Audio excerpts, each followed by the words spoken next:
to our fifth dialogue for 2023. It's been an amazing run this year, as other years. And for those who don't know me, I am Kimberly Collins. I am the director of the Leonard Transportation Center at Cal State San Bernardino. We put together, I think, a really interesting program looking at multiple ways in which people get around within our region, and thinking about maybe some possible future ways that people will be getting around in our region. So it's an exciting talk. Again, we're looking at moving people within the Inland Empire, and we have a series of speakers. But before we get to them, I would like to invite up Dr. Bob Stokes from Cal State San Bernardino, who's the chair of the Public Administration Program, to give us a few words of welcome. First off, I want to extend the gratitude of the center to Matt Bushman from HNTB. Thank you from Cal State San Bernardino. Richard Van Heining from Integrated Solutions from HNTB. Darren Kettle and John Gillison, City Manager. Aaron Rogers from Enterprise again. There you go. Doran Barnes, John Landis, Carrie Witt, Matt Bushman, and Michelle Casey. Thank you very much for your cooperation. And I'm going to actually do the sponsors here. So we have some sponsors here, which means for those of you, the uninitiated, it's people that have given this center money to actually do this. So so the platinum sponsors are, again, HNTB, thanks very much. Ontario International Airport, also a lovely place that I've spent some time in, waiting for flights. The San Bernardino International Airport and the San Bernardino Valley College are the platinum sponsors. The gold sponsors are SoCal Gas, Woodruff, Spradrum, and Smart. And the silver sponsors are EXP, Foothill Transit, Global Leadership Alliance, Guida Surveying Incorporated, HDR, Lane, Metrolink, Omnitrans, PPM Group, Southern California Association of Governments, or SCAG, Sarusa Engineering, and TRC. Thank you very much. Money is always appreciated in academia, especially at CSU, where it's about to go away. So thank you. But just real quick, I wanted to say a few things. Again, I came here last year. I have a PhD in urban planning from Rutgers. I've written some papers about transportation, specifically about its impact on health and how fixed rail transits in cities that don't have them elicit more physical activity from people. So it's an important outcome for a transit agency to think about health outcomes, not just mobility outcomes. But thank you very much. Thank you, Bob, and thank you for being my chair for my department and for coming today. Next, I'd like to welcome up a gentleman whose name you've already heard, Matt Bushman from HNTB, to say just a few words of welcome. As mentioned, my name is Matt Bushman. I work with HNTB. I lead the Ontario office here in the Inland Empire, and we're a transportation engineering firm that does everything from project management to engineering design, construction management, and so on. So we handle all things transportation, focused entirely in the United States. Special thank you to Kimberly and at Leonard Transportation Center for just even hosting this dialogue series. We've been, I think, maybe a founding sponsor of the series, and I'm happy to be continuing our involvement with this series. It's so interesting to hear these conversations, and we're just thankful for the people that you're able to bring to the table to have them. And also Omnitrans for hosting us. It's good to be back in person, and so we appreciate that. Thank you. And again, thank you for being here virtually, but also in person. It's great to see everybody. Just a couple notes of how the day will run. We'll start off with, our speakers, and then I hope to have a good conversation. So everybody get ready to ask your questions and engage with our wonderful speakers today, because this is a dialogue. We're to have a conversation around these issues. Even though I'm a professor and I could probably stand here for 4 hours talking about very few things that I could. But so, really think about engaging in the conversation, because I think, just personally, as again, with my little professor hat on, for us to have real change in any of our regions, we all need to engage within our regions. I am a professor of political science, public administration, but I'm a reformed political scientist. And I really believe in the idea of community engagement and transparency, and how our governments work and how our institutions work. And with that, with better knowledge, I really think that we can, as a group, make true change in our communities, depending on where we want to go. So I implore you to please engage and be part of our conversation, because this is to be a dialogue. Additionally, we have for you. This is our agenda, but we also have for you the Spark agenda with our speakers' bios. We won't read the bios, but you can get it on our program, which is available through that QR code right behind me. So if you'd like to see the full program, please go there. Additionally, all of our dialogues are online on our website. So if you'd like to go in and see past dialogues or engage with future ones, they'll all be there as well. And it's a fascinating exploration of transportation within our region. So I invite you to do that. Our first poll question. So in order to get people engaged, we first do poll questions. These aren't difficult questions per se, but they're just to get people thinking about our first presentation coming up. And so the question is, in your estimation, what was the primary direction of traffic flow for the San Bernardino County residents in 2021? So thinking about the flow of traffic will be our first presentation. So primarily within the San Bernardino County inner city, from San Bernardino County to other counties, from other counties into San Bernardino County, and equal distribution between the counties and the inter-county transportation. Okay, let's see what people said. Oh, from San Bernardino County to other counties. Wrong. But Rafi will share that with you and show you what the transportation flows are within our community. I'll give you a hint, was the right answer. So 22% of you had the right answer. So I'd like to invite up again Dr. Rafi Derwartanian. He's a research fellow, postdoc researcher at the Leonard Transportation Center. He's been with us now for a couple of years. We hope he stays forever, but we know someday he'll move on. But Rafi's going to show you a bit of work that we've been doing at the center. And please. Hello and good morning. As she said, my name is Rafi Derwartanian. I'm a research fellow at the Leonard Transportation Center. We've been doing research in the Center for Sustainability, Equity, and Big Data. And today is the piece of big data that I'm going to discuss: vehicle traffic patterns and connectivity in San Bernardino County. And without the Leonard Transportation Center and CSUSB, this wouldn't have happened. And thank you for your mentorship, Professor Collins. So the agenda for today's presentation will have an overview of the county, then the data used for the study, the bidirectional trips in San Bernardino County. Then we're going to talk about the trips traveling from and to San Bernardino County, from and to San Bernardino to other counties in the area. We're going to talk about commute and non-commute trips. We're going to talk about the average miles traveled and the duration spent on the road. And then we're going to do some VMT analysis, and we're going to have key takeaways. Next slide, please. So first, our county and the study, I'm going to point out that the study is for 2021. So the county estimate population was 2,193,000. 56% of this population was Hispanic, 24 white, 9 black, 9 Asian, and 2% Native American. The housing units were approximately 740,000. The 22% of the population had a bachelor's degree and higher. The total businesses were approximately 40,000. Unemployment rate was 5.5%.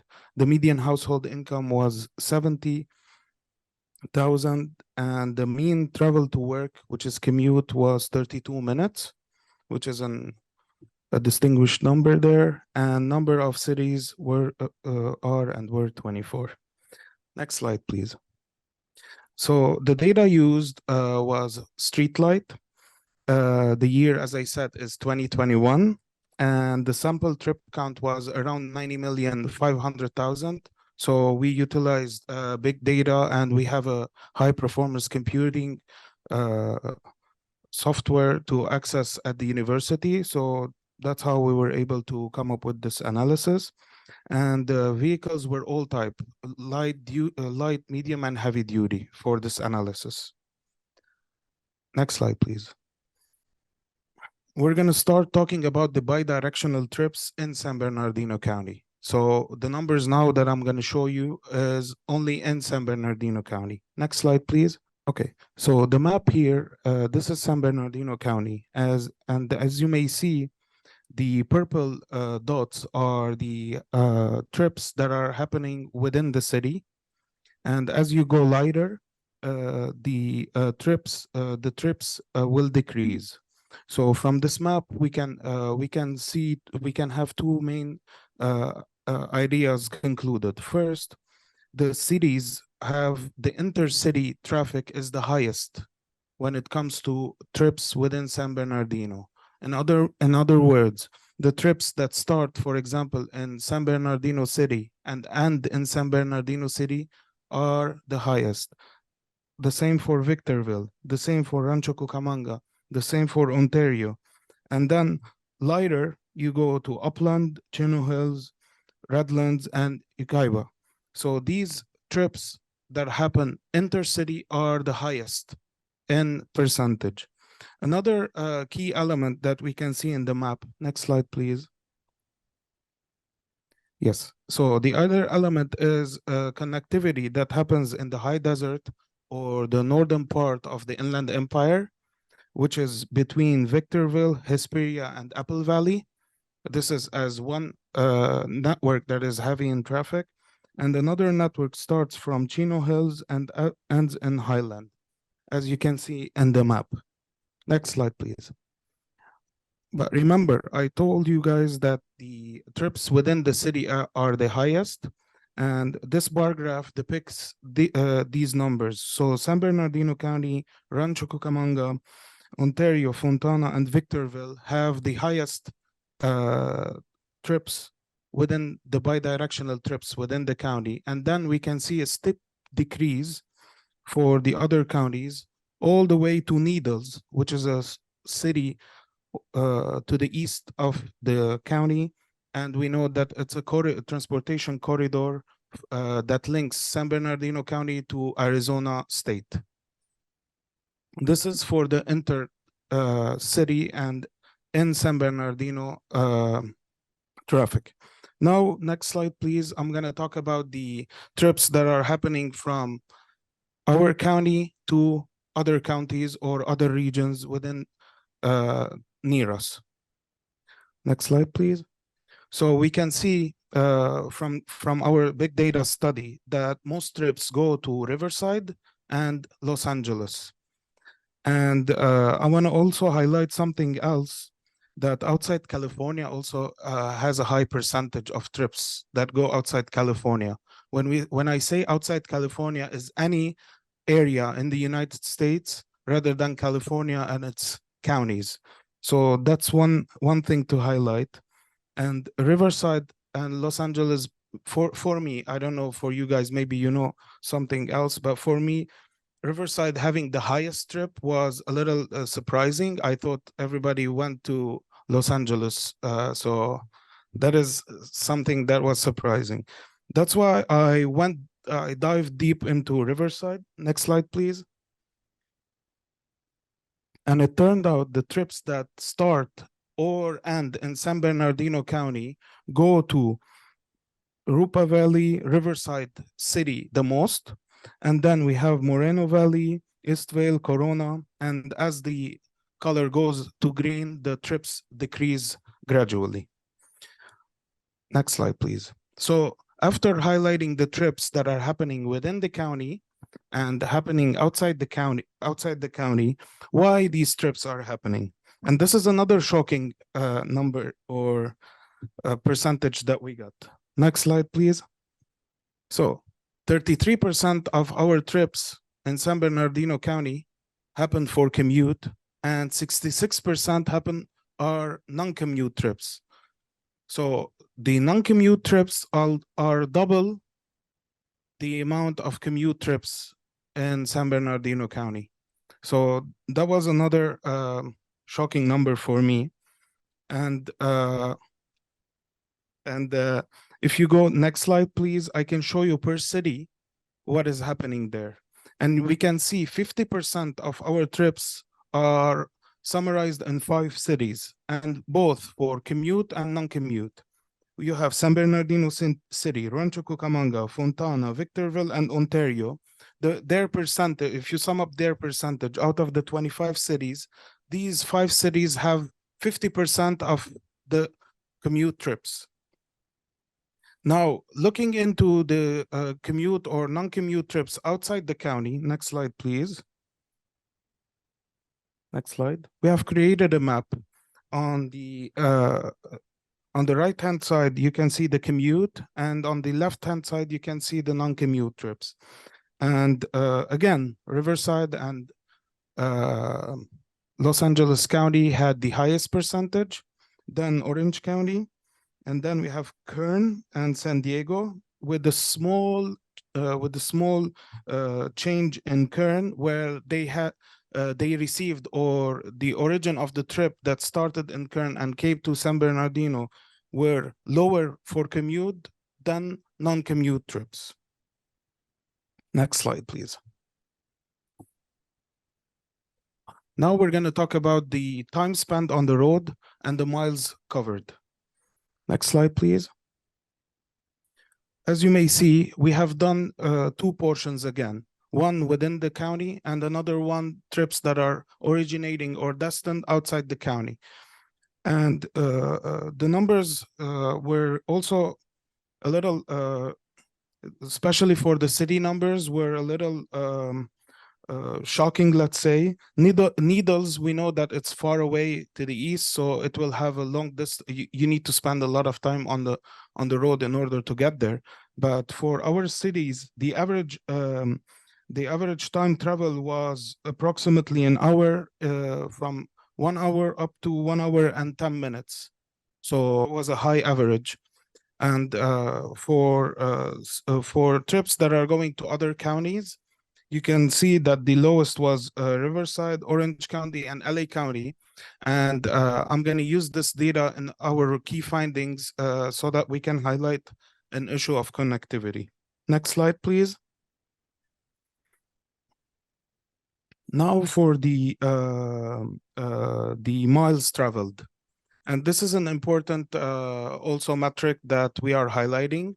The miles traveled is the average miles traveled per day, and then it was multiplied by 365 days to get the yearly average. And you can see per city, we have Loma Linda, Rialto, San Bernardino, down to, let's say, Chino Hills. The miles traveled were 40 to 50 miles. And if you go back one step and think about how much time you were spending around 1 hour, 10 minutes as average to travel 40 miles or 50 miles. That these 2 matrices show that there's a way to enhance the transportation within our city and outside our city. Next slide, please. So this is an initial study for the VMT. I didn't call it VMT because we need to dive a little deeper into the numbers. But what we did is we took the index of the traffic and then multiply it with the average daily miles traveled, and then multiply it with 365 just to get an idea per trip and miles what is happening in our county. Next slide, please. So we had it for commute and we had it for non-commute. And this is, as you may see in the legend, it's an index. It's not the actual count of the trips, because we don't have the actual car. The actual cars are not our sample. The sample is the streetlight index. So from the map, and next slide, please, so that I show you the diagram also. A shocking number came out where when we multiplied the miles with the traffic, it turned out that Victorville, San Bernardino, Rancho, Fontana, and Ontario have the highest percentage of miles traveled with trips. That means that 50% of San Bernardino's county VMT comes from these five cities. And another important thing that I need to highlight that the unincorporated area of San Bernardino as a distance was huge, and the population in it, we have population in it, but it doesn't even show in the diagram because it was very low. So it's not about what is the geographic space of the place. It's more about where are people and the density and some other metrics. So the key takeaways from this presentation. Next slide, please. One more. Okay. The first key takeaway is approximately 92% of the trips are within our county. And as the poll question, 50 or 60% of the people thought that the trips go outside San Bernardino. So the data for 2021 showed that 92% of the trips stay in San Bernardino. Only, and this is a big opportunity for green transportation solution. When I say green transportation, is of course transit, carpooling, bicycle, and all the other means of alternative transportation. Only 8% of the trips leave or come out of other counties and other regions to San Bernardino. Non-work trips are double the commute trips. Most trips that are going outside San Bernardino go to Riverside and Orange County, not only LA County. The average bidirectional trip distance within the county is much shorter than the trips that are going outside the county. And this helps us in the VMT and the reduction of miles traveled. Need for strategic planning and development for cities like Victorville, San Bernardino, Fontana, Rancho Cucamonga, and Ontario, which contribute more than 50% of the miles trip, and multimodal transportation infrastructure investment that links San Bernardino County to Los Angeles County and Riverside County is a must in order to help people get faster and using less miles to these counties. Thank you so much. This was my presentation. Again, thank you for the Leonard Transportation Center for this opportunity, and thank you for your mentorship. And I'm looking forward for any questions. Thank you, Rafi. Great presentation. A lot of data, a lot of information. Hope it woke everybody up and not put them back to sleep. But I like data, so woke me right up. It was a good thing. And yeah, we have our next poll question before our next speaker. And as you can probably see, our next speaker is talking about the future of managed lanes and the multimodal inland empire as a way for transportation. And I'm sure many of you have used it, maybe not, but those lanes out there on our freeways to help us move faster.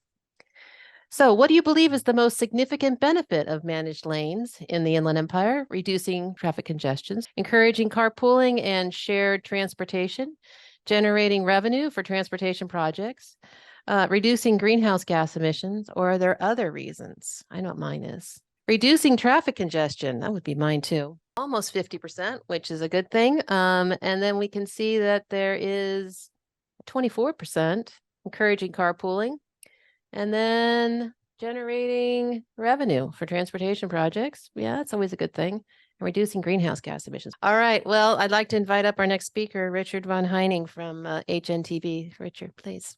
All right, thank you very much. Good morning, everyone. I'm Richard Van Heining. I'm the Southern California Integrated Solutions Director with HNTB. And thank you very much to the Leonard Transportation Center for putting this together and for having me. Next slide, please. All right, so I'll be speaking with you today a little bit about the current and future role of managed and express lanes in moving people about the Inland Empire. Next slide, please. A few topics for today. The first, we'll talk about the traditional role of managed lanes, what you think of it when you think of managed lanes today. We'll talk a little bit about the criticisms of managed lanes, the strengths of managed lanes, and then a little about the future. What could managed lanes be? And one of the visions that we have for what their role is in multimodal transportation. Next slide, please. So thinking about the traditional role of managed lanes, first, what is a managed lane? To put it simply, any lane you have where you are restricting transportation or use of the lane to a subset of the population. So the most common examples of this would be a tolled express lane, a high occupancy vehicle lane or HOV lane, a high occupancy toll lane, HOT lane. These are the managed lanes that come to mind for most people if you describe the concept. And to illustrate one of the traditional roles here, behind me you can see what we call an origin and destination matrix. It's a very simplified version. A real one would be huge and full of many, many more numbers. But one of the traditional roles here is to provide improved traffic conditions and more consistent travel times for specific movements.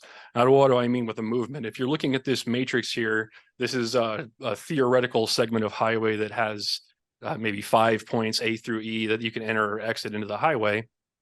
And the numbers down here show how many people are taking a trip between specific points, A to B, A to C, A to D, that kind of thing. And in this hypothetical example, you see there's a bit of a hot spot. There's a lot of people that are taking the trip from A to D and then back from D to A, kind of a typical commute type situation. If you're a transportation agency, you do a traffic study and you see you have this kind of a situation going, that creates a pretty obvious indicator that you might be a good candidate for some type of an express lane or managed lane to address that unique demand that you have. And what we just heard in the previous presentation, that 2-to-1 ratio between non-commute and commute traffic, this is a way that you can address that commute traffic and keep it a little bit separated from all the non-commute traffic so that you're not providing mixed congestion. Next slide, please. So another traditional role of managed lanes, it gives transportation agencies a lever for influencing traffic patterns. So again, I provide a really simple example here. If you think of a segment of highway that has 3 exit points, A, B, and C, here we're saying that exit points A and B have a whole lot of congestion as indicated by the red, but exit C maybe doesn't have so much congestion. This might be indicative of like a downtown travel situation where exit C is just slightly past where everybody's getting off the highway to get into the downtown.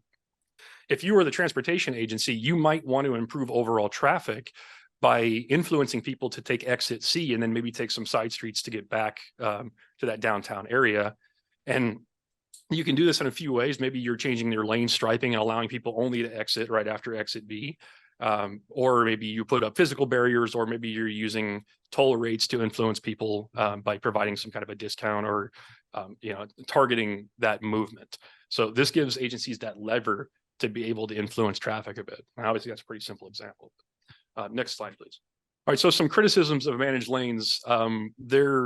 One of the difficulties with managed lanes it is difficult for the average person that's driving in a managed lane or express lane to quantifiably see the benefits of that lane. So if you're traveling in any express lane in the Inland Empire here, it might be a little bit difficult for you to know, oh, maybe 10,000 people that day had 3 minutes shaved off their commute. When all around you, you just see cars, and it's a little bit hard to kind of see the data as you're living in it.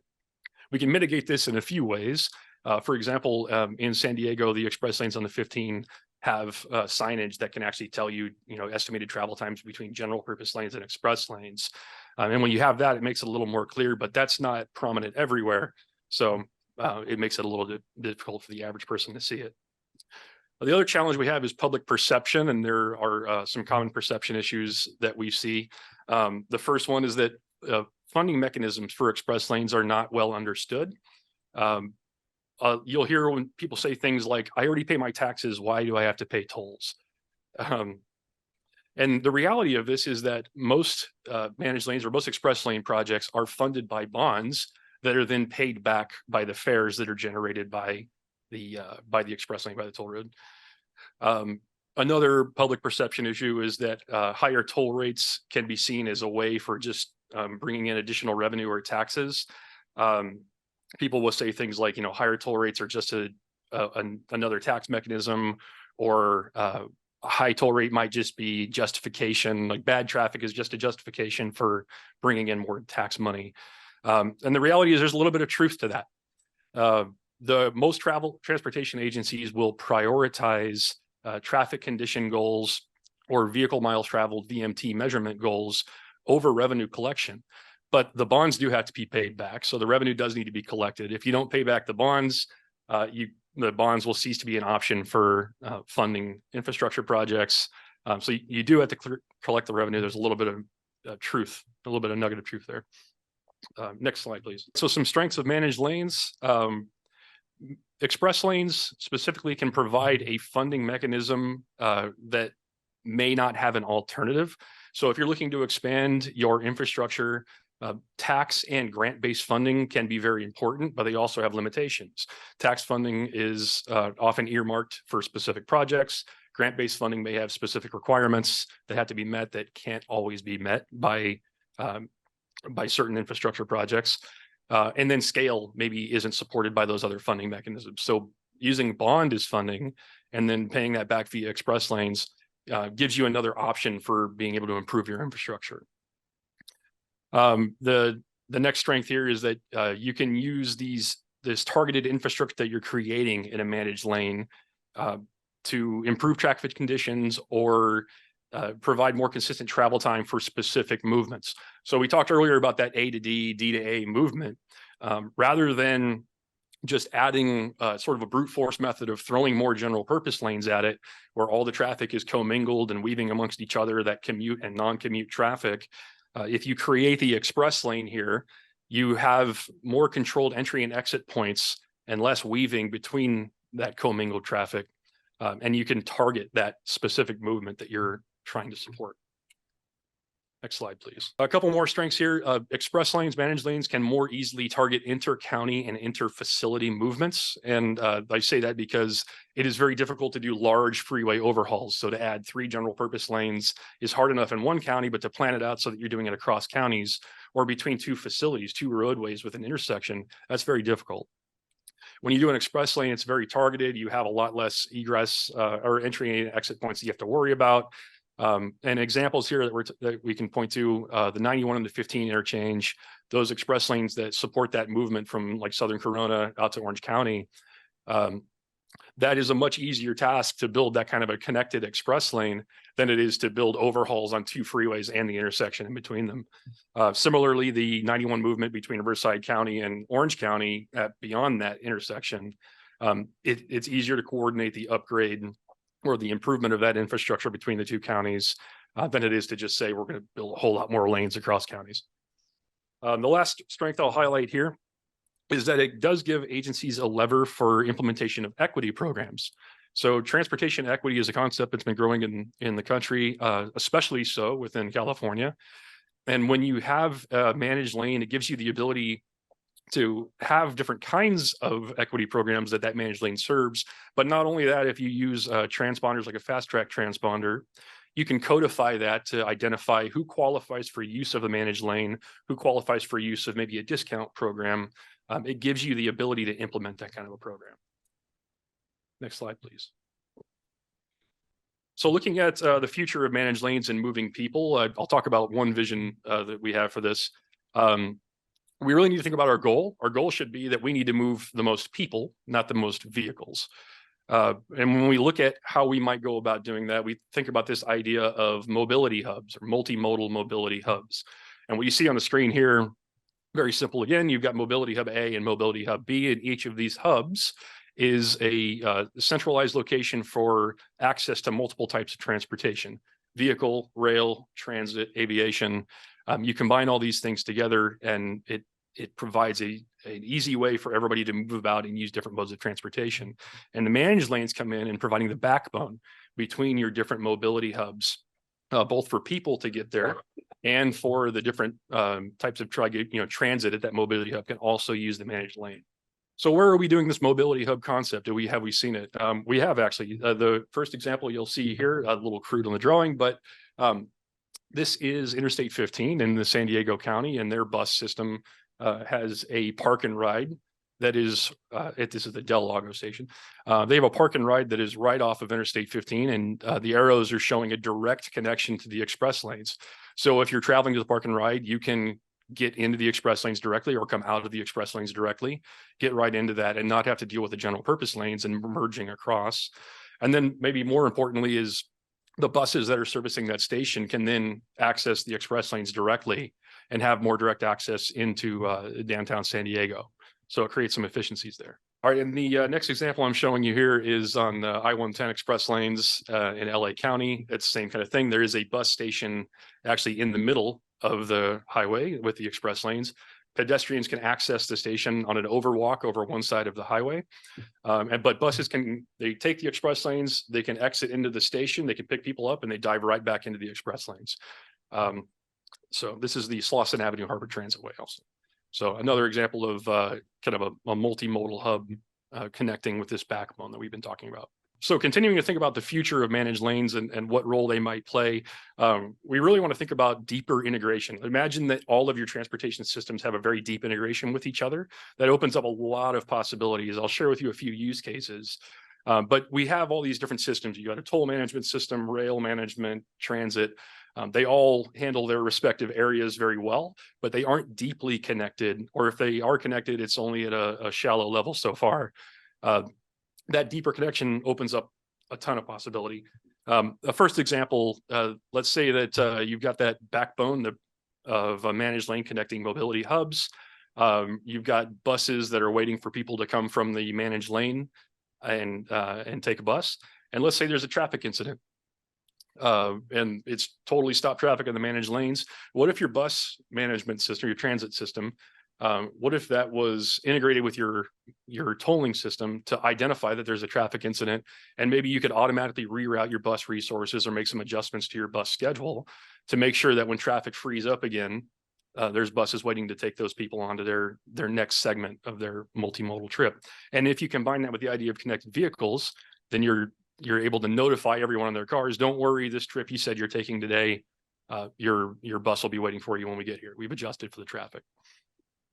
Another possibility with some of this deep integration, you could dynamically adjust your fares. So if you're a transportation agency that wants to optimize sort of holistically across all of your modes of transportation, you could have the system automatically react to traffic conditions or congestion conditions within each mode of travel and adjust the fares to incentivize people to maybe take a different fare that day or in that period of time, so that you're kind of level loading and optimizing transportation across modes. And that's kind of just building on this concept that we use in express lanes of a trip. You find where somebody entered and where somebody exited, and then you apply a fare based on entry and exit points. This takes it and adds additional modes of travel into the trip.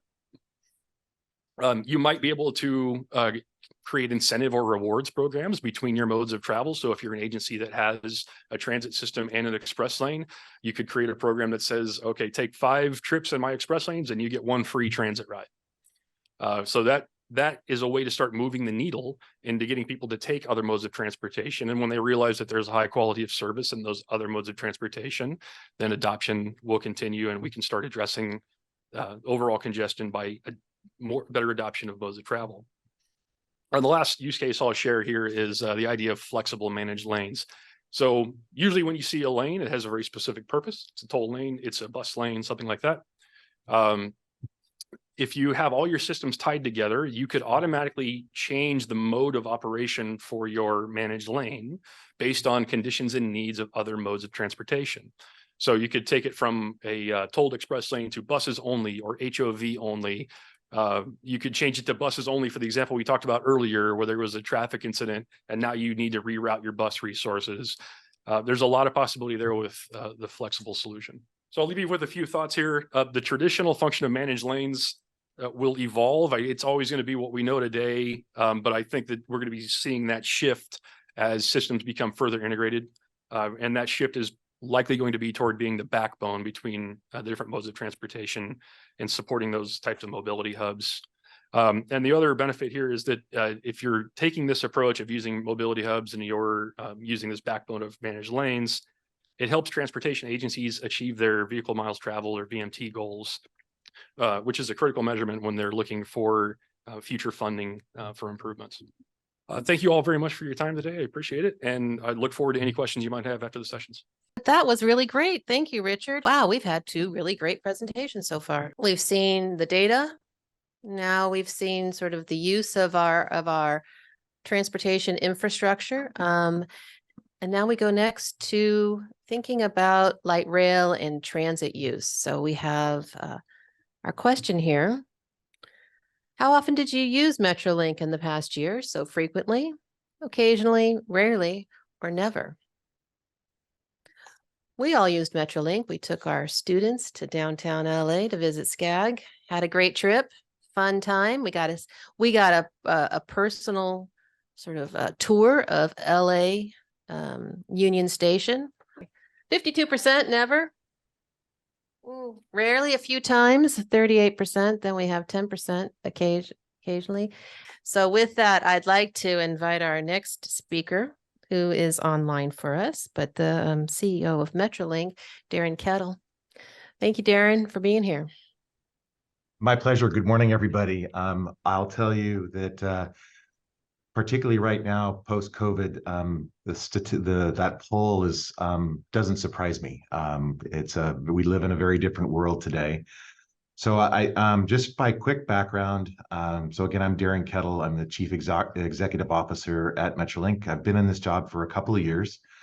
I have my master's in public administration from Cal State San Bernardino. So it's nice to be with friends. I think I saw a few names in the chat or that are on the list of attendees that are familiar to me. I spent a good part of my career and my life in the Inland Empire, working for what is now the San Bernardino County Transportation Authority, also the Riverside County Transportation Commission.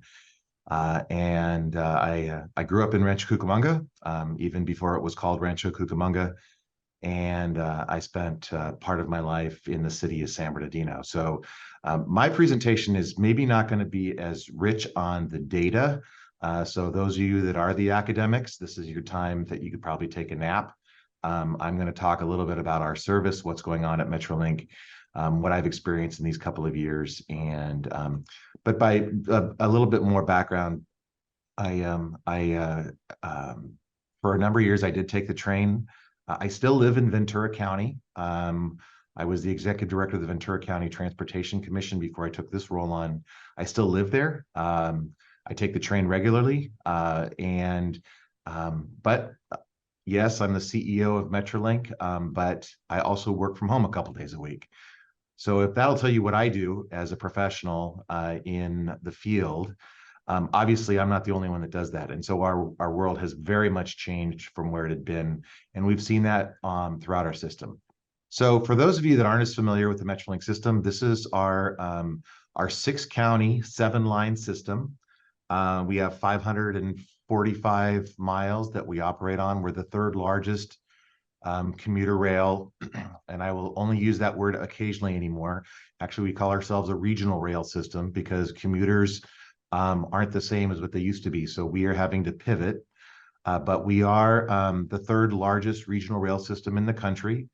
Mentioned we serve 6 counties. The ones that we sort of know as being in our system, Los Angeles, Orange, San Bernardino, Riverside, and Ventura, but also into San Diego County.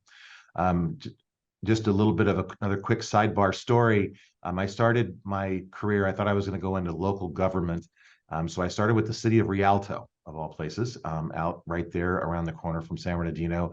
And one of the first projects I did was I was asked to be the project manager at the local level for the construction of the city of Rialto's Metrolink station in 1993. So now you fast forward 30 years of a professional career, and I get to serve in the role as a chief executive officer. So if anybody said, did you see that coming 30 years ago? Short answer, definitely not. But here I am having just an amazing experience in this role. We have currently 66 stations. We have a 67th station coming online right around the corner in Los Angeles County. It's called the Vista Canyon Station. It'll open later this month. Next slide.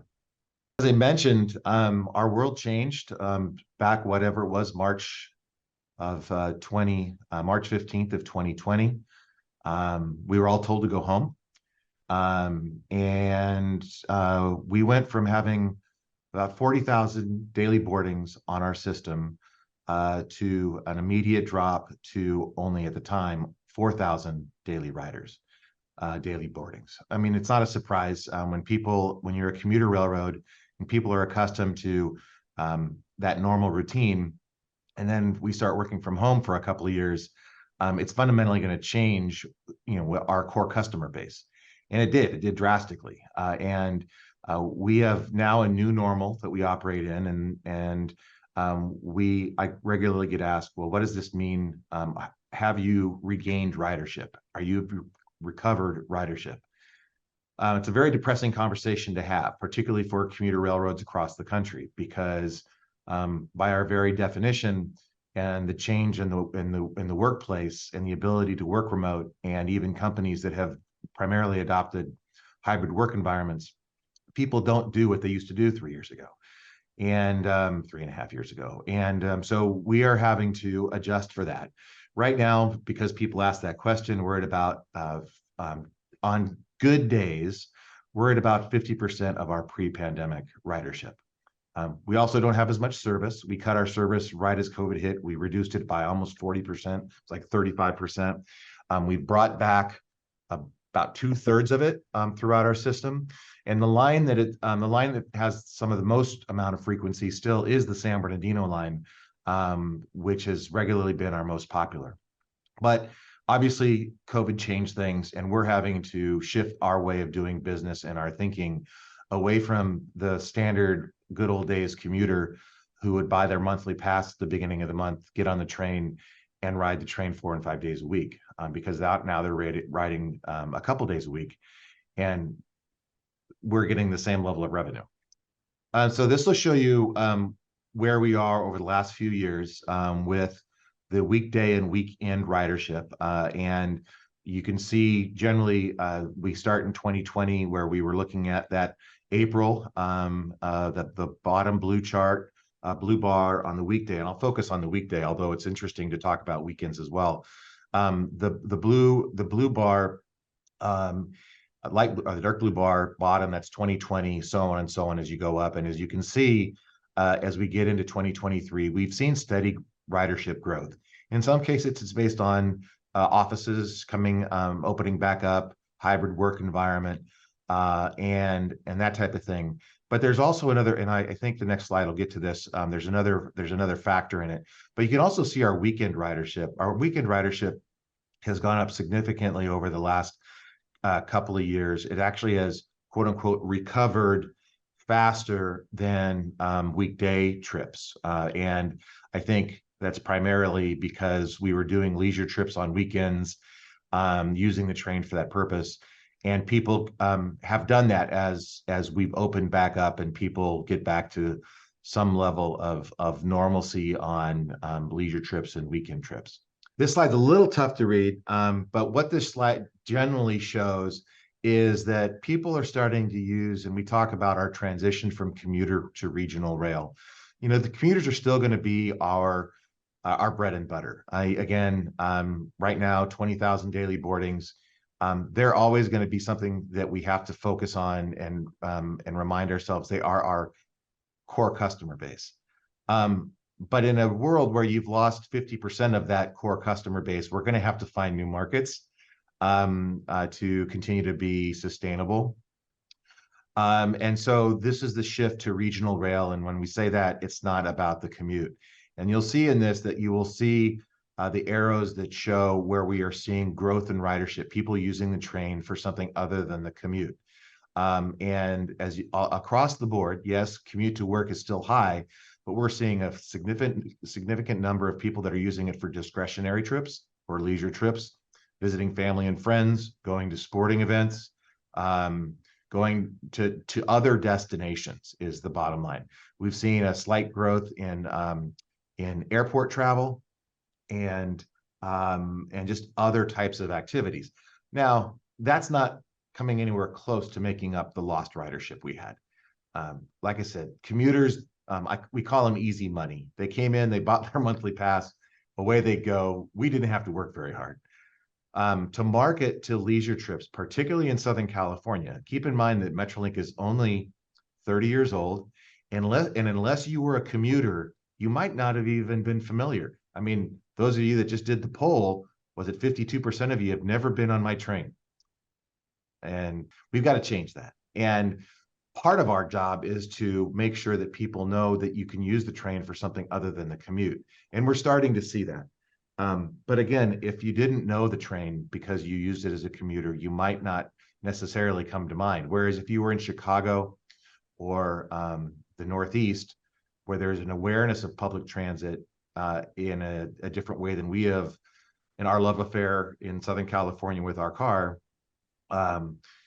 We're a different place, and so we have to try to reach out to people where they are and encourage them to take the train. And we're doing that in different ways. We're going to be doing various special trains. I'm going to touch on something here in a second about how we're changing our model a little bit more to really focus on people using the train throughout the day and not just during the commute peak travel time. So the big question is now this is going to be on our Antelope Valley line. I mentioned that we serve 6 counties, Los Angeles. The Antelope Valley line is going to be sort of our very first test bed of an entirely new way of scheduling for our system. And I mentioned the fact that we're having a new station that's opening up. That's the Vista Canyon station outside of Santa Clarita. But what we've heard as we've been doing our research, knowing that we have to try, how do we get new riders, is what did it boil down to? And really, we heard 2 things that rise to the top as people being willing or wanting or desiring to take the train. One of them is they need to feel safe and secure. That's the top. As we've done research and asked people, what keeps you from riding the train, is there's this concern about safety and security. If people have, now what's interesting is those are people that don't ride our train, have not ridden our train before. People that have ridden our train see us as a very safe and secure system. So we have this real conflict of, well, why is it that people don't feel safe? And I think there's been a lot in the news about safety and security in transit in general.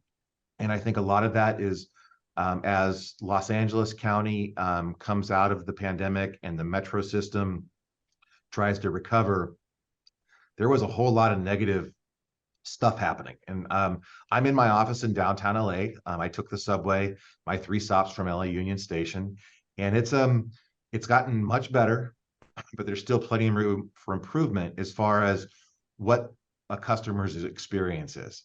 And for me, you know, I'm 6'1", 220. I generally feel like I'm going to take care of myself. We are very conscious and aware of women in the system and their safety, because that is a very critical part. We've heard that through our research. And I say our research, it's not just the research we do at Metrolink, but my wife, who I talked to quite a bit about this, says, I don't feel safe. And if we can't make the system feel safe, we're all in a public transit world. We're all in this together. So whether you're Metrolink, Omnitrans, and Omnitrans runs a wonderfully safe system. Aaron Rogers is a executive director, general manager extraordinaire. And I hope she's in the room hearing me say that. But if not, it's there. But there's this notion about transit that we have to get past, and who rides transit, and somebody else will, but I don't feel safe. Let's go to the next slide. So what we've done is we've brought more trains. We're going and trying to get people where they are. One of the earlier speakers talked about trying to, again, we're talking about public transit, the opportunity to take public transit, but people have to think about it. So we've started a few new programs on that Antelope Valley line. One last comment. What we're going to be doing with the new schedule that's going to be coming out at the end of October is creating train service throughout the day and well into the evening, so that if you lived in Santa Clarita or Palmdale, you could go to a Dodger game. Well, we couldn't go to a Dodger game this year because we kind of flunked out of the playoffs. But next year, you would be able to go to a Dodger game, or you could go to a Laker game and be able to catch a train home that night, or you could go to a show, the theater, that type of thing. That is the start. What we're going to be doing on the Antelope Valley line, it's our test bed, and our plan and hope is that in the summer of next year, we'll be introducing it across our system, so that if you're a San Bernardino line rider, you will be able to, and you live in Rancho Cucamonga, you would be able to go to a game or the museum or the theater and be able to take your train home. One of the big challenges we've had is that, particularly when COVID hit, we really shut down a lot of things, and some of that was late night trains. But we're also putting out new concepts to try to attract new riders. And so we have a program for those of lower incomes. We call it our Mobility for All program. And with an EBT card, you put it in our ticket vending machine, at a station, and it'll automatically give you a 50% discount on any one of our fare products. So if you had a monthly pass and you bought it from Ranch Cucamonga, you used your EBT card, you'd get a 50% reduction in the cost of the monthly pass. So that's all set up for those from an equity perspective, making access to mobility throughout our system. Over the summer, we did our summer day pass, and you can see some of the other special discounts that we operate that are focused on getting people to try the train, go for the adventure. And then we've done also some free fare days. And most recently, we had California Clean Air Day just last week, and we did break a record in ridership. We had over 26,000 boardings on that day. It was by nearly 6,000 boardings higher than we've had anywhere in our system or anywhere since the pandemic. So that was a real positive. Free cells, but we also we have a major train system operate in Southern California, so we are unable to make that available all the time. So we're always trying to attract new riders. Here we go, perfect. So we're with the Leonard Transportation Center based out of Cal State San Bernardino. Just 2 weeks ago, we launched our Student Adventure Pass program. And we're really excited. I'm really excited about this. It's grant funded, but what it allows a student to do, and while it's targeted at college students, trade school, community college, it's also available to high schoolers, that you can ride our trains for free if you're a student with a valid ID. You can either sign up through our app with a .edu email address, and then the ticket will automatically pop into your ticket wallet every morning for anywhere on our system, or you can go to our ticket machine and buy you hit the button and you get a free pass as a student. And then our conductors, when they're checking tickets, will ask for that valid ID. The whole idea here is this next generation has said we want to try something different. We're prepared to try something different. They're concerned about climate change and they want to try transit. So we want to make it as easy as possible for them to do it. And we've had a wonderful success rate as we start out. And if you happen to follow Metrolink or myself on LinkedIn, you will see a really fun little video that we did about a month or so ago that includes my daughter, who is a sophomore at San Bernardino Valley College, and of course the mascot from San Bernardino Valley College was in it too. So we had a little bit of fun with that one. Next slide. A couple things on technology. We've done some really cool stuff that came out of a horrible tragedy that happened in 2008. 2008, we had a major train collision, a head-on train collision in Chatsworth, just outside of Chatsworth. Those of you who've been around in Southern California for a long period of time may remember that. And it led to a national requirement for what's called positive train control. Very expensive GPS-based train safety system. And so and it's again throughout the country. What we've done with it though is we've turned it into something more than just a safety system. We now use our real-time passenger train tracker. So that's on the right. You can do that through our app and on our website. You can see where your train is going to be. And then what's really cool is in the last year, we've also connected our PTC system with the United States Geological Service. So when there's an earthquake, it immediately sends a message to our trains. If it's just a relatively small earthquake, it tells the conductor to slow down. If it's a significant earthquake within so many miles of where a train is, it will stop the train. It's all by itself. The system will do that. Because as you can imagine, an engineer may not, given the way that the trains are rumbling or on the tracks, you may not necessarily feel a 6.5 earthquake until it's too late. If you have a bridge down, that type of thing. So that's why it'll shut down the train. So there's some benefits that have come out of positive train control as well. Next slide. All right, we are looking at expansion. Next slide. We care about growing our system. We also care about state of good repair in our system. And I think we should be able to, this video is a minute or so long. It's going to show a project that we did, we're doing right now, almost wrapped up at LA Union Station. is the largest railroad passenger terminal in the western United States and is widely regarded as the last of the great train stations. Union Station was originally built in 1939, and since then, Metrolink has maintained the railroad track with minor improvements. Metrolink's rail modernization at Union Station project, at a cost of $67.5 million, includes replacing railroad tracks, switches, and upgrading the signal system, which controls train movements and continues to support the local economy by generating approximately 1,300 jobs. This project is a major rehabilitation and modernization of this critical railroad infrastructure that will allow us to continue providing safe service while building the rail system of the future. Obsolete turnouts and switches were removed and replaced with new concrete-tied turnouts within the mission control point.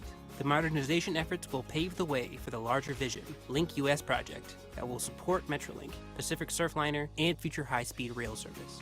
The Union Station modernization project consists of various phases and will be complete in early 2024. The final phase on the mission control point at Union Station will install state-of-the-art signal infrastructure that allows trains to switch between tracks and arrive at different platforms. During the 3-year-long project, there were no unplanned interruptions to train service to and from Union Station, and teams were focused on safety throughout the project. By updating the turnouts and switches, trains will be able to traverse tracks safely and seamlessly for years to come. In this, and every outage performed here, the track was returned to service on time with no train delays and no safety close calls or incidents. Metrolink's rail modernization at Union Station project included support from the California State Transportation Agency, Los Angeles Metro, Orange County Transportation Authority, San Bernardino County Transportation Authority, Ventura County Transportation Commission, Riverside County Transportation Commission, and Amtrak.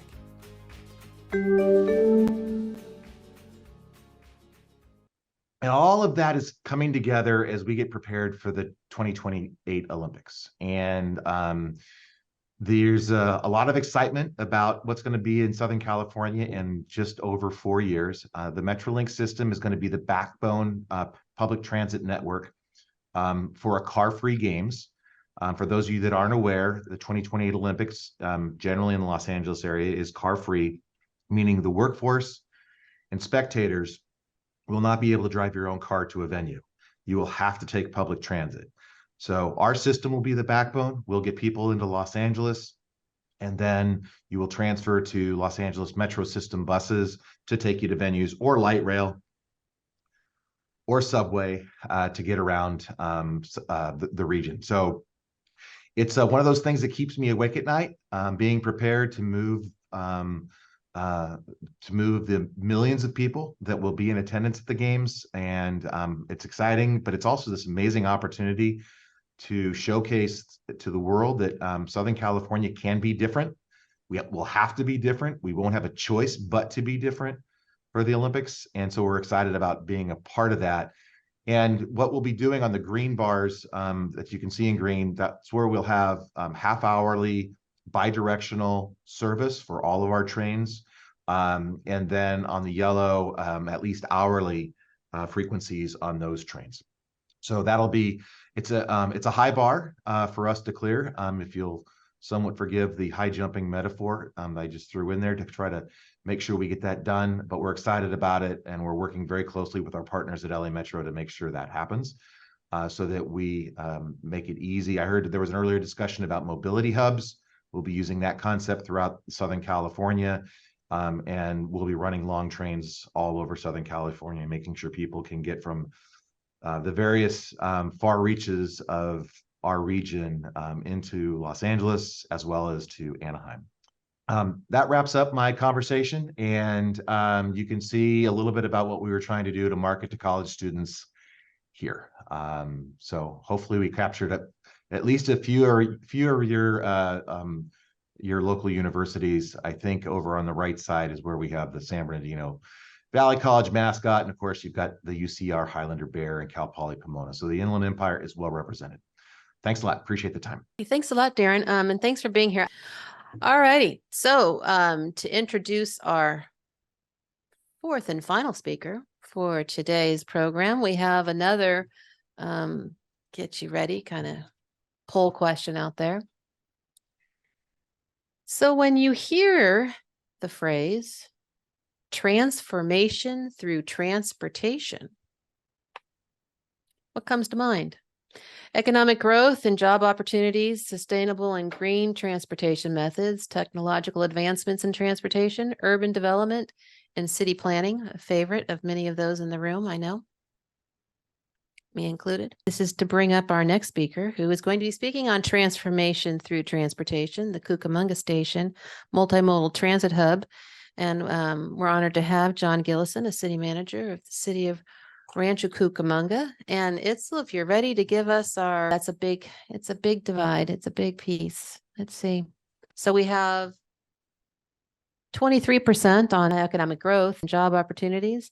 Sustainable green transportation, we're at 32%. Only 14% for technologies. Interesting. And then urban development and city planning. I'll again put that out there, our favorite. So a lot of people voted for that one, 32%. So John, take it away. Right. So I'm going to try and go through very quickly. I've got a chunk of slides here, but transformation through transportation, which people more creative than I came up with that phrase. Trust me, I wouldn't have come up with anything that sounded that good, is really about all of the above. Right. And so we're really focused in Rancho.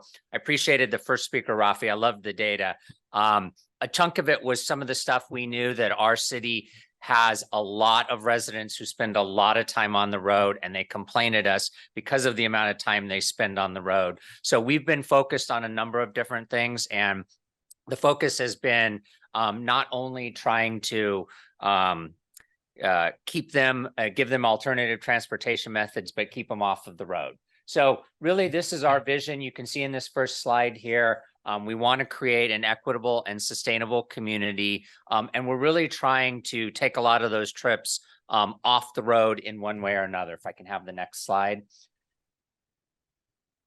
And so again, people more creative than I came up with PATH, the acronym for people, amenities, transportation, and housing. And so our general plan, our new general plan, which we adopted a couple of years ago now, was built around this. The idea was that we want to create more places for people to live, more things for them to do, and more ways for them to get from where they live to the things they want to do that don't all involve getting in a car and driving. So trying to, again, take trips off the road and do what we can. Next slide, please.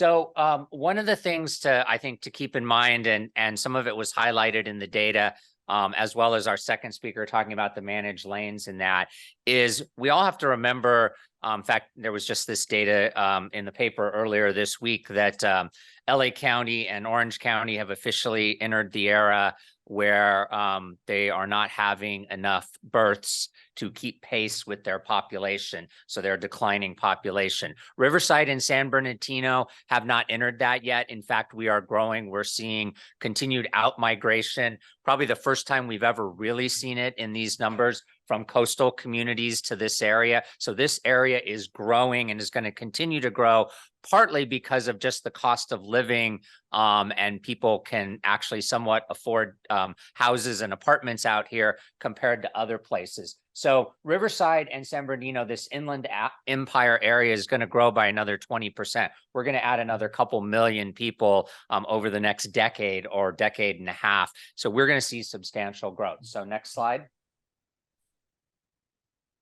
And where that becomes important is it's sometimes hard for those of us who grew up out here to put into perspective the Inland Empire. But basically, I mean, because we have spent our lives driving all around it, so we don't think about it.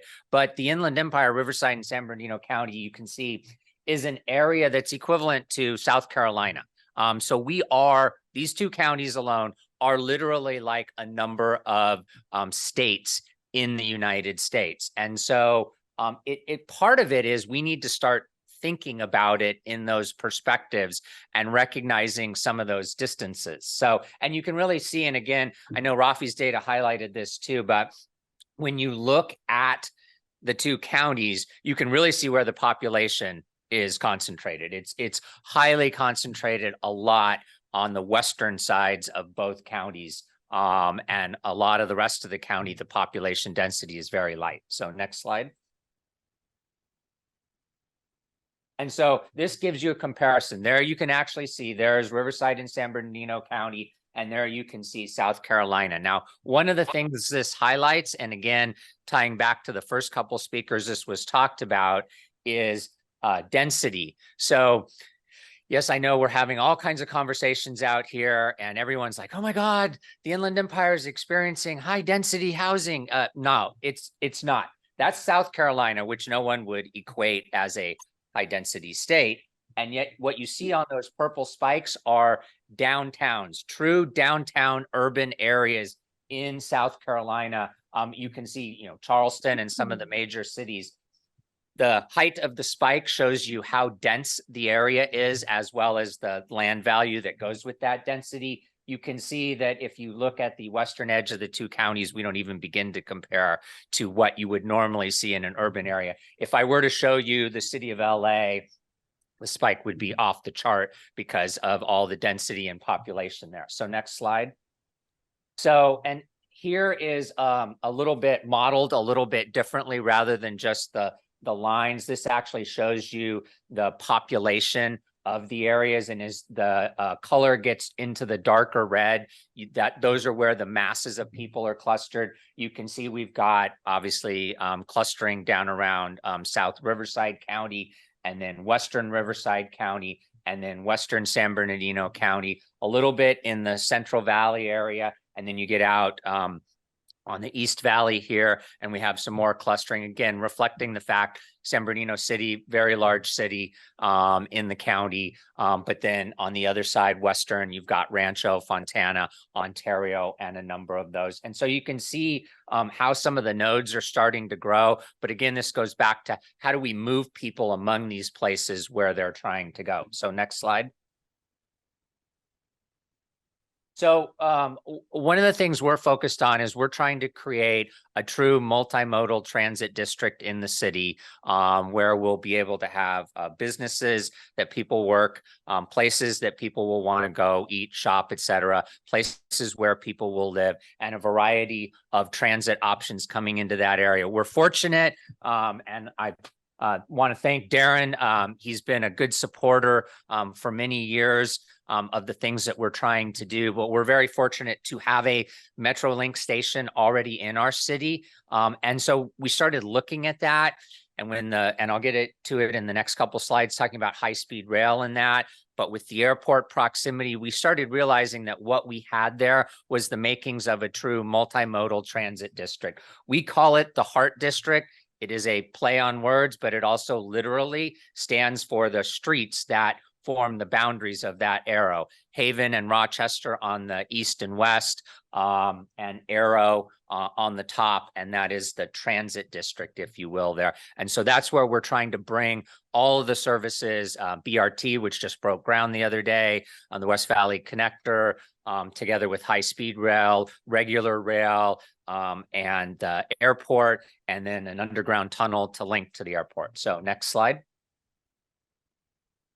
So Cucamonga Station, our station, is at the center of that Heart District. That's going to be where all the forms of transit are going to come together and meet, and you'll be able to hopefully seamlessly transfer from one to the other. And so we're trying to build everything, if you will, around the transit station so that that really becomes the focus of that entire area, and try and get to a point where we can really have people who don't have to move into a place and have 2 and 3 cars. Maybe they have 1 car, maybe they don't even have that. Maybe they just have shared transportation. It was a fascinating story I was reading the other day, and we want to go try and visit it. There's a place outside of Phoenix, a new community that was built, play on words. It's literally called Cul-de-sac, is the community, but it literally is a carless community. And you don't have parking. So they ensure that it's carless, and they're trying to build all the amenities there to help encourage people to only use your car when you really need to for certain trips. So next slide. So Brightline West and the high-speed rail is really the part of the focus of this. Darren talked about it. The Olympics. The Olympics are going to be a huge event when they get here. One of the things, besides being carless, that everyone may not realize is there are a significant number of Olympic events that are actually in Vegas because Vegas is a huge place for boxing and wrestling, way more so than LA. So they have all those facilities and amenities and everything there. So the idea of getting Brightline built before the Olympics to be able to move people back and forth from Vegas to here, from here to Vegas. They will transition seamlessly from Brightline to the Metrolink line, be able to get on the railroad, be able to come in, fly in. LAX is going to be so burdened with all the athletes and everyone coming in that most of the visitors to the Olympics are going to have to fly into other airports. Long Beach, Burbank, Glendale, Ontario, San Bernardino, etc. So we're really trying to take advantage of that. Ontario has a lot of room to grow. If we can tie all the transit together, we can bring a lot of those passengers in there and then seamlessly move them to where they need to be. So next slide, please. And Brightline is making a lot of progress. So you may... the news is coming out in fits and starts. The big news will be when they get their grant funding, which we're expecting that announcement in the next 45 days or so. Fingers crossed the government doesn't shut down. That will stop everything. But assuming they don't, we should hear on the funding announcement. But Brightline got all of their environmental done. They've cleared all those hurdles. They are building a giant overcrossing over the train line out in the desert to move endangered species from one side to the other. They signed agreements with, I think it was 18 or 28 different labor groups that represent all the trades that build railroads. So they have made a lot of progress and they are getting ready to go. They have a lot of momentum behind them. And we're anticipating if we can get an announcement in the next 45 days or so, Brightline, as of yesterday or a couple of days ago when we talked to them, is ready to start their bond sale in the first quarter of next year. And they would be able to get under construction. Their goal is to be open and operating a year before the Olympics. So you heard Darren talk about it. It keeps him up at night moving people. But he's the CEO of an organization that's been moving people for a couple of decades. Brightline's going to be opening this system for the first time. They want at least a year, if they can, to be open to get the kinks out of everything before you get literally millions of people from around the world here. So next slide. And so a couple of things to understand. The concept behind Brightline is very simple. The idea is true high-speed rail, which is defined as anything over 186 miles an hour. We have some high-speed rail in the Northwest, but it doesn't hit that speed. So Brightline West would be the first true high-speed rail at 186 miles an hour. They actually estimate the train will hit a little over 200. So that becomes feasible then to link two major cities, Las Vegas and the LA metro area, that are a couple hundred miles apart that you would otherwise have to do a plane flight. Now you'll be able to take the train in the same amount of time that you would be able to fly, especially considering how much time it takes going into and out of the airport and through security. And, you know, you're Ubering or somebody's dropping you off at the airport, usually those type of things. So they are going to be all electric trains. That's very important, very good in terms of greenhouse gases and a lot of those things. 218-mile trip. And again, it'll take about the same time that it takes you to fly, except you're going to have greater convenience, because where they drop you off in Vegas, you'll be right at the end of the strip and you'll be able to transition to other transit modes that'll take you right into the city. You won't be out at McCarran and then have to catch an Uber or something in.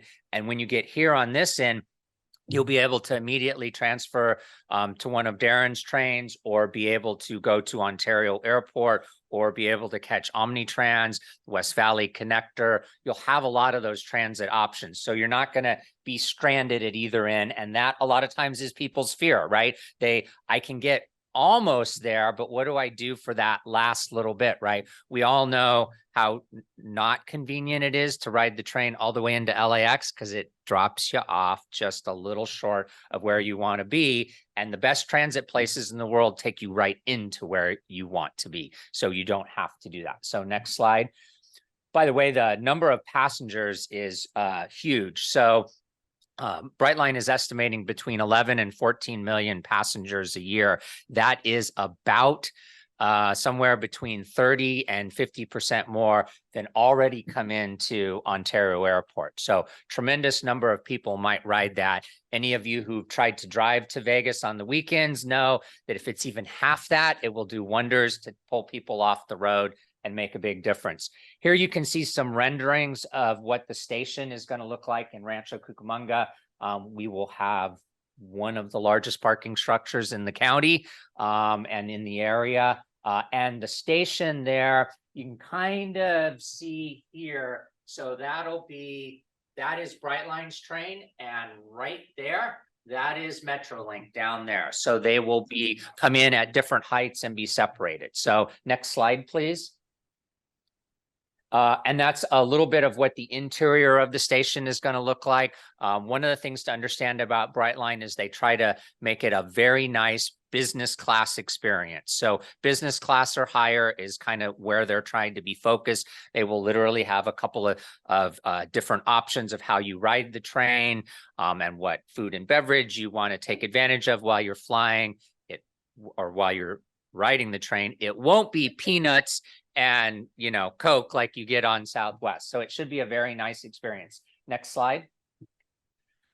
That is the Las Vegas station. It gives you an idea of where it's going to be at the south end of the strip there, sort of right as you come up over the hill and head down into Vegas. And then there's some views of what the station is going to look like. So they already own that property. They've already started some of the work on that property as well. So next slide.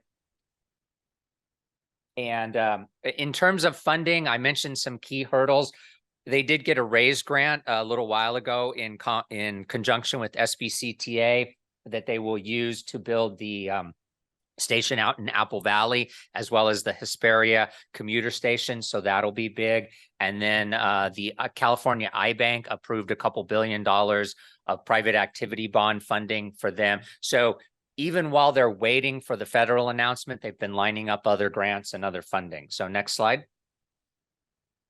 And of course, I mean, you can see the benefits. It's going to be huge for this area. We really anticipate it being transformative. It should pull a lot of vehicles off the road. It should significantly improve greenhouse gas emissions. It's going to contribute to a lot of construction jobs as well as permanent positions in that throughout the county. So it is like another small airport. It's not an airport, but a large multimodal transit hub is like a small airport. So that's what we expect to see. Next slide. And it's going to contribute to economic development. What we anticipate seeing here is actually literally now where it could be feasible for people to commute back and forth.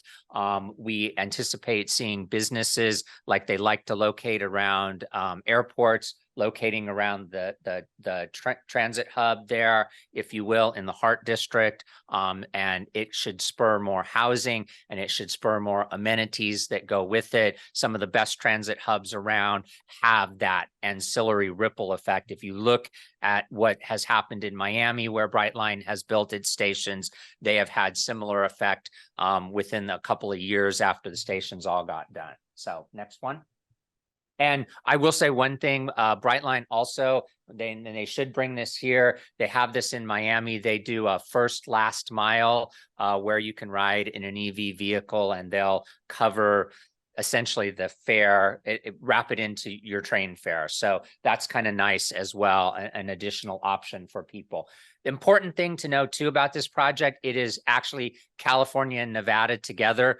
Ironically, Nevada is the lead on it because California has its own high-speed rail, and that would be kind of a weird conflict to compete against itself. So California is partnering with Nevada. Nevada is the lead on this. And Brightline is investing a significant chunk of its own money about 600 million so far. Once they get the federal grants, then they will be able to do their bond financing and take off from there. So this is the most shovel-ready project in the country right now for this specific pot of funding. So next slide.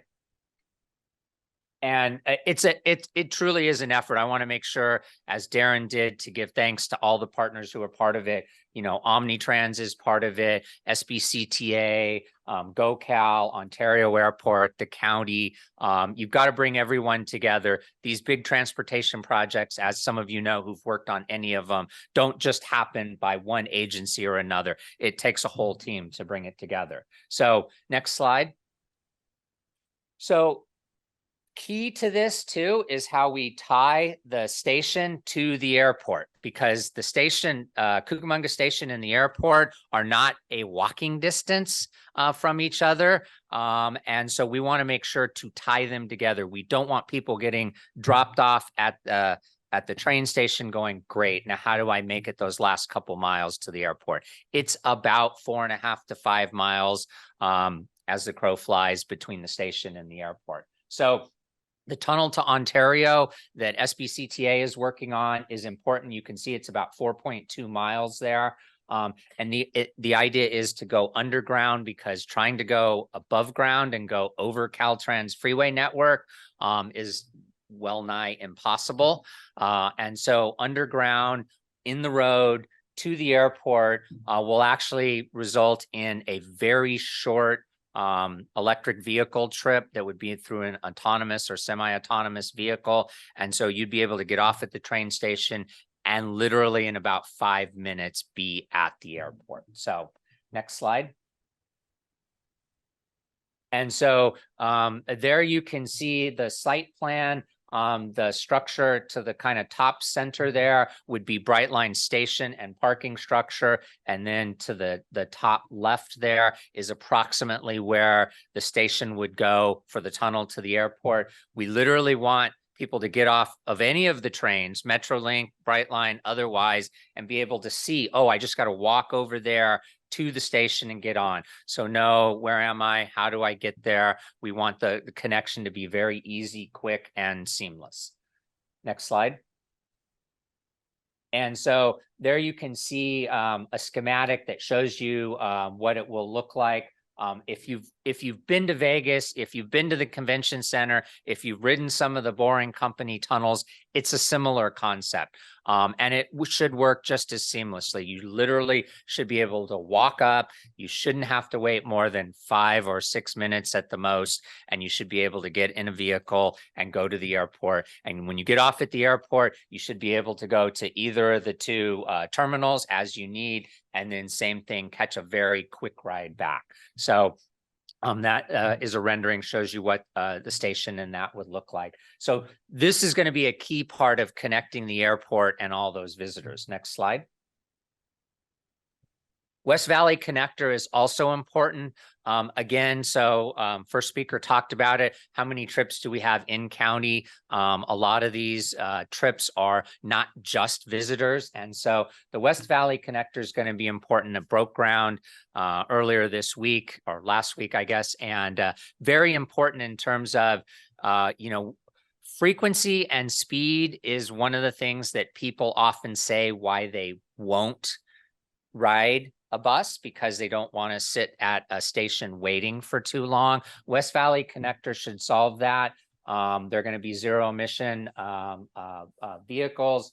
It's a corridor, so it'll be a very quick loop, limited stops that will speed everything up, hits all the major places that you would be looking to go. We'll start in Pomona, go out to the airport, Ontario Mills, come up Haven, hit Cucamonga Station, go out to Victoria Gardens, and then essentially loop back. And so we want to start getting people used to some of that now and start getting the idea that, hey, if I want to go from here to there, I don't need to get in my vehicle. I can grab a very quick bus trip and get there. the concept to think of is any of you who've been to San Diego, especially downtown San Diego, you know how frequently you can use the train down there to get around because you don't need a car, but the train's always there, usually within 5 to 10 minutes of whenever you need a stop. Same kind of concept. It's just it'll be a bus in this case. So next slide. And we're already starting to see that the results in terms of some investment in new housing projects that are going to be less focused around vehicle and more focused around transportation. So around the perimeter, if you will, of the Heart District, this is a project that just broke ground about a month or so ago, and they're already done with a lot of their underground work and starting to go up. A lot of the concept is going to be appealing to people who are looking to buy in a place where they don't necessarily have to drive all the time. So next slide. So this one is getting ready to start construction. This is a Lewis project. It was premised on some of these transportation things being done. This will be along the route that West Valley Connector will go right by. So that's going to be important. That's part of the idea, is that where the stops are, you want housing to start locating at those stops. Then those people can easily walk to the stop and get on the transportation option. So we've got this one coming. Next slide. The resort is already under construction. That community was premised around the idea of being linked to all the transportation options that are right there. Cucamonga Station is right at the north end of that community. So even if you're at the very south end of the community, the most you have is a 10-minute walk, and you're up there, where at Cucamonga Station you could catch the bus, the underground shuttle, either of the two trains when they're done, and ultimately get to the airport. So next slide. And again, we've got some others coming that are starting to finally focus around reduced parking, less options for cars, and people being connected. This is at another transit stop near where West Valley Connector would be. Next slide. And those are our last couple. So we've actually got a lot of Rancho has a couple thousand entitled units that are in various stages right now of construction or financing. If the interest rates were lower, they'd all be construction. But there's a few hung up on the financing side right now, but they've all been coming because of a lot of the transportation, and they're being focused around the nodes where a lot of the stops and stuff would be. So next slide. One of the last things I want to make sure to talk about is the work that our partner SBCTA is doing along with Brightline and others, but the focus on the zero emission, the ZEMU stuff. So there's been some that Darren is obviously a part of that as well, but it's very important. Even though most people probably don't associate it with the Inland Empire, we're actually pushing the idea of moving away from diesel and to ultimately hydrogen, or diesel hybrid initially, and then ultimately hydrogen, to use the existing tracks and stuff. So next slide. And I think it's important to always end and talk about what's next, because I think when it comes to transit, you can't just stop with what you're doing now. You've always got to be planning that next one. And that's very important. And so, here's my pitch, which is, as we think about in-county transportation, as well as some out-of-county transportation, we would really like to see the next extension, if you will, of high-speed rail go down the 15 and tie to Corona. That gives an additional tie into Metrolink there.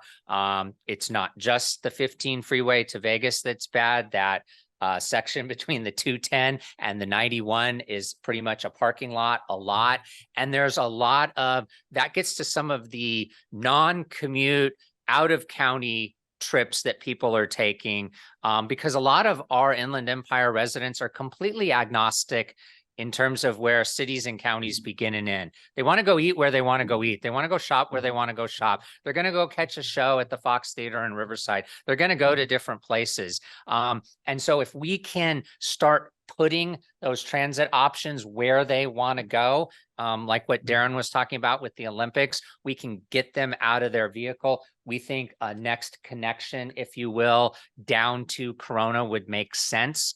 And that would be a very short thing that could go down the 15 freeway. So we're really optimistic about that. We'd also love to see one out to Palm Springs.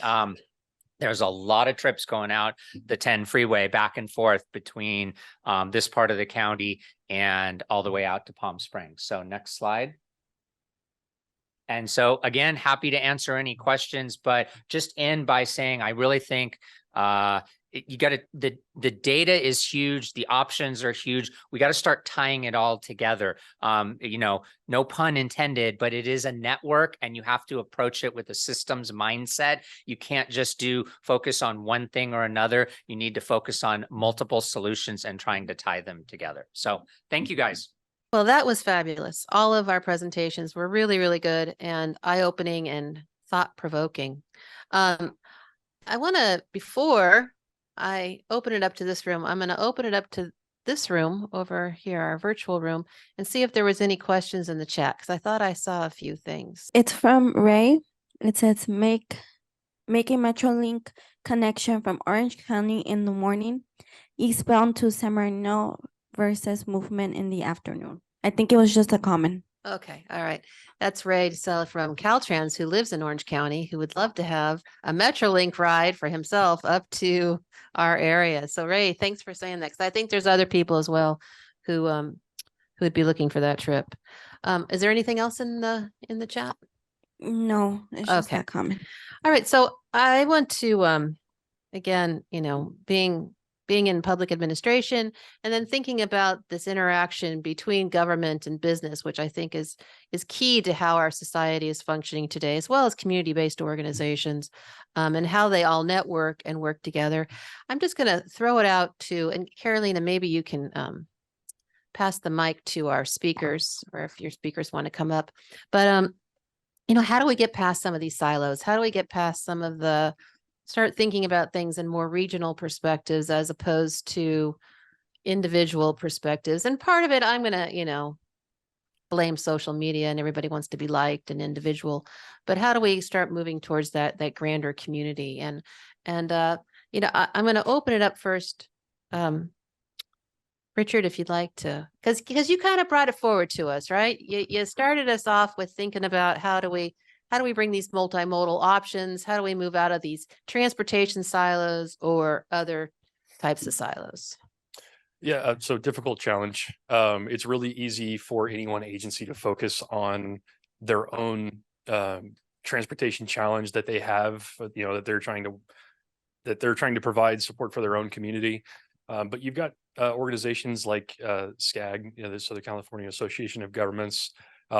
These are the key ways that we advance initiatives and like broader regional support.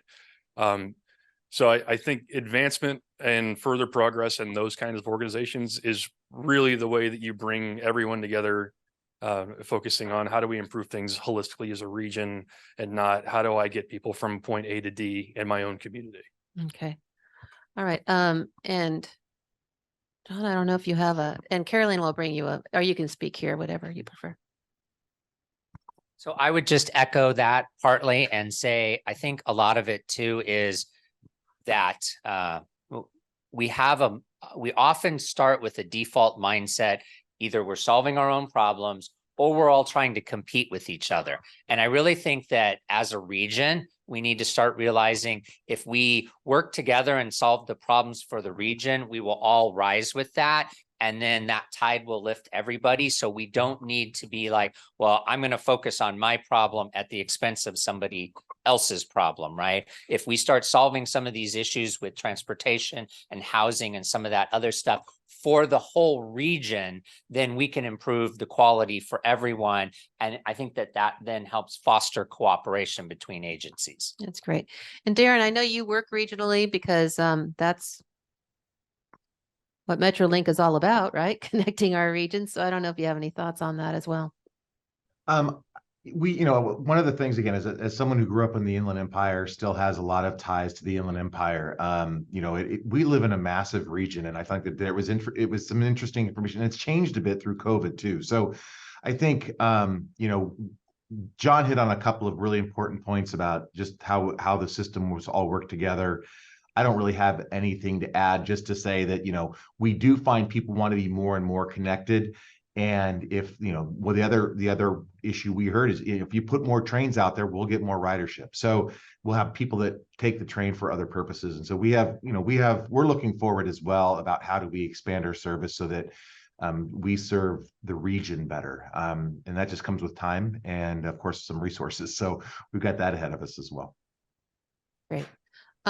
With that, I could keep asking questions, but are there any other questions in the room? Dr. Stokes, he wants to ask a question. Yeah, I just want to real quick. I do have a couple questions, but this was really good.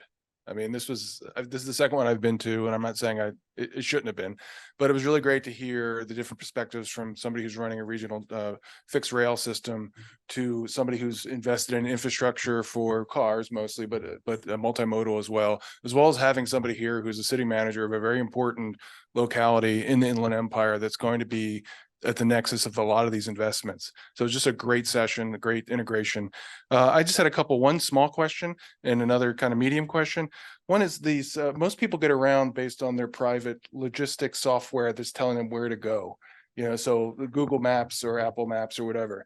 Is there any impact from the public sector of how to influence those algorithms?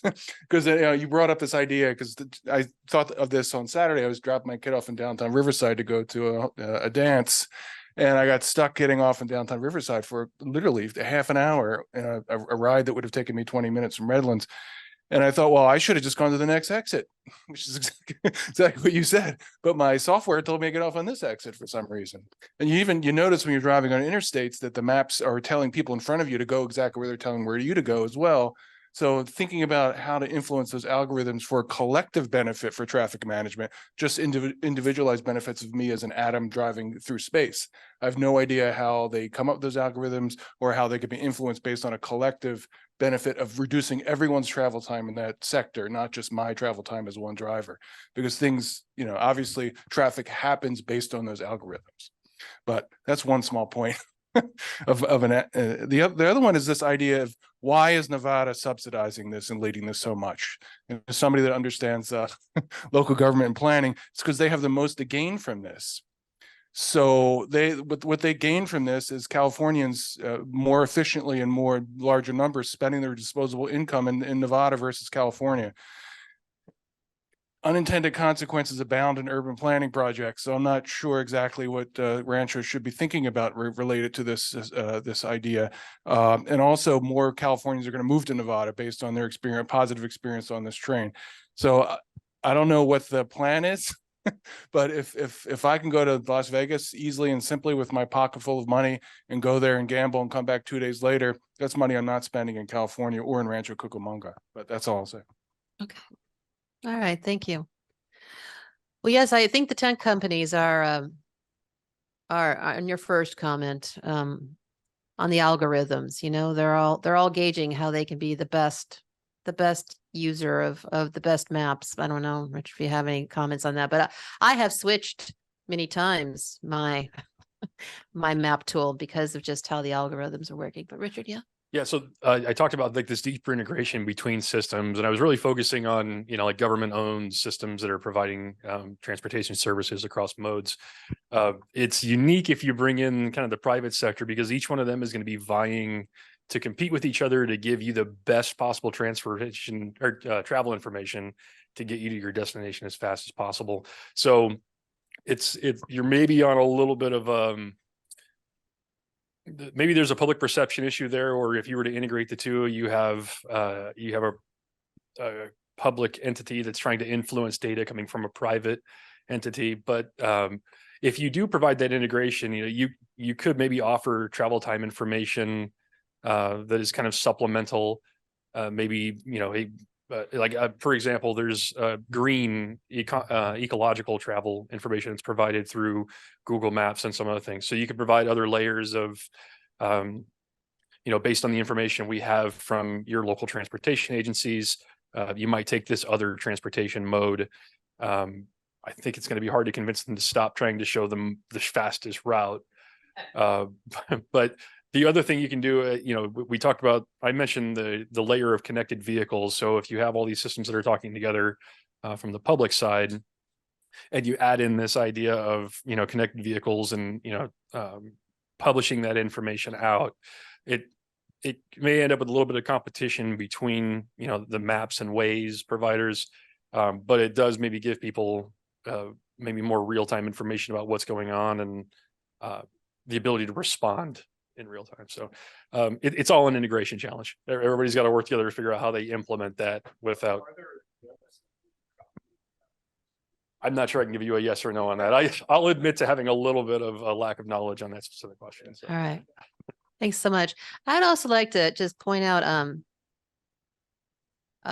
the integration of fares, right? So the idea that Brightline, you'll be able to do the EV or the shared mobility after that, or the fact that with Metrolink, and then you can get on LA Metro on the subway, though I don't know. They say if you get too many higher degrees, you can't use simple systems, but I can't ever seem to just easily use my Metrolink ticket to get on Metro, but I get on every time.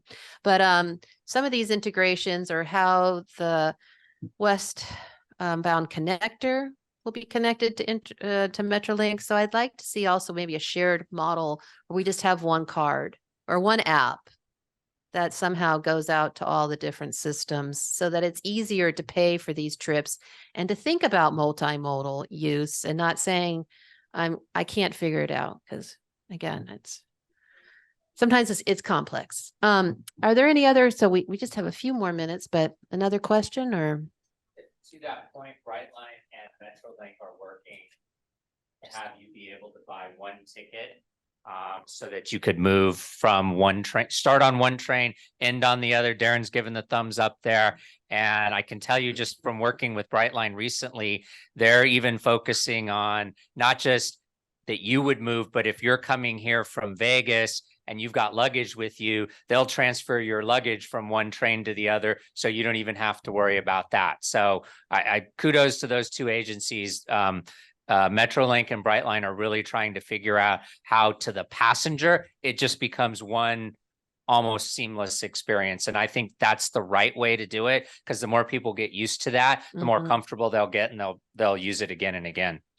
Yeah, well, I have a story to go kind of with that. Just really quick, I was in South Korea and I was dropping my luggage in downtown Seoul to get over to the Ichiban airport, which is far. It's outside of Seoul.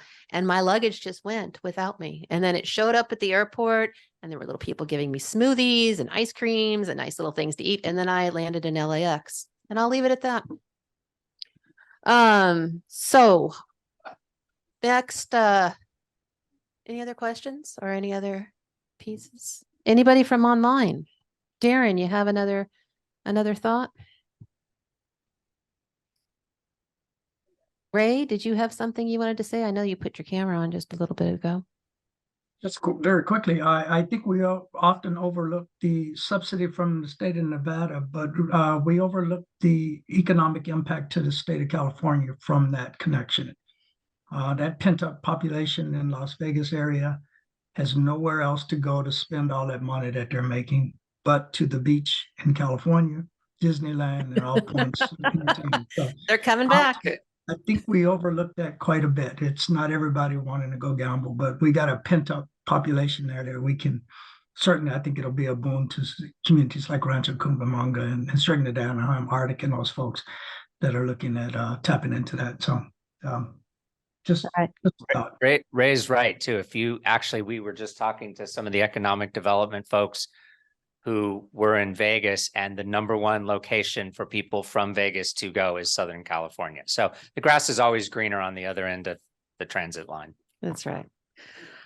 Okay, with that, I think we have to wrap this up. Unfortunately, we're out of time. I think we could go on for another hour or so with our conversation, but we have to end it there. I'd like to thank all of our speakers. Great job, y'all. This was a really informative, interesting piece. It will be online. We'll have the full video plus, small 10-minute piece as well. So please share it and let people see this conversation after the fact. I would like to thank Omnitrans and Aaron one more time for letting us come into their wonderful room and their hospitality. And then finally, I would like to thank all of the LTC staff, in particular Itzel and our student Carolina and Rafi for their great preparation, and invite you to come because John has left us with a very nice little segue into December's dialogue, which will be talking specifically about the connections between surface transportation and air transportation within our region. And for our February dialogues in 2024, yes, we're already planning. In February, we're going to talk about safety in transit and some work that our students are doing at Cal State San Bernardino, along with Foothill Transit and Omnitrans. So again, thank you for coming. It was great seeing you all today here and online, and we hope to see you in December. Thanks.